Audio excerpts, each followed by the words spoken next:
भरपूर साड्या घेणं आपलं चालूच असतं आणि त्याबरोबर आपल्याला मोठा प्रश्न पडतो ते म्हणजे आता एवढ्या साड्या आपण घेतलेल्या असतात त्यांच्यावरती नवीन नवीन ब्लाऊज आपण शिवलेलं देखील असतं.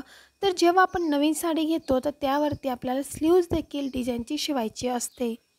आणि दिवसेंदिवस एवढं छान छान पॅटर्न आता नवीन नवीन डिझाईन यायला लागले. टेलर पण आता खूप स्मार्ट झालेले आहेत आणि पटकन ते आपल्याला शिवून देखील देतात. त्यामध्ये जर आपल्याला युनिक डिझाईन भेटली तर आपण नक्कीच शिवून घेतो. मी स्क्रीनवरती तुम्हाला नवीन नवीन आपले ब्लाऊज स्लीवचे म्हणजे ब्लाऊजच्या बाहीचे काही पॅटर्न शेअर करत आहे. ते तुम्ही फॉलो करू शकता आणि तुम्हाला आवडलं तर त्याचं स्क्रीनशॉट तुम्ही घेऊ शकता आणि तुमचा जो टेलर असेल त्याला दाखवून तसं ब्लाऊज तुम्ही शिवू शकतात. सध्या काठापदराच्या साडीवरती 3 बटनची डिझाईन देखील खूप चालू आहे. जर तुम्हाला छोटं घ्यायचं असेल, स्लीव्ज तुम्हाला लहान घ्यायचं असेल, तर तुम्ही स्क्रीनवरती बघत आहात ही डिझाईन तुम्ही फॉलो करू शकतात आणि अशी तुम्ही शिवू शकतात.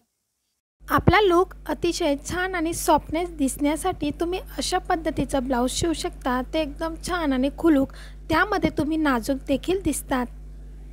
बाही शिवण्याच्या वेळेस जे स्लीव्ज असतात त्याला तुम्ही बटन लावा. बटन लावल्यामुळे खूप सुंदर दिसतात आणि त्यामध्ये आपण बॉल देखील टाकू शकतो. जे आपले थर्मोकॉल बॉल असतात ते टाकून देखील आपण बाहीची डिझाईन बनवू शकतो.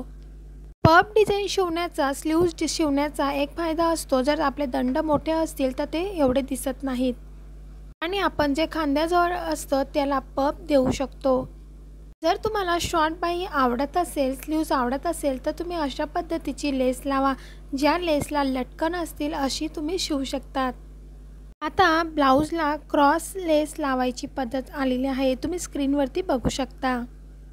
स्लीव्ज आणि बॅकनेकचे वेगवेगळे पॅटर्न बघण्यासाठी आपल्या चॅनलला नक्की सबस्क्राईब करा. पुन्हा भेटूया नवीन व्हिडिओसोबत.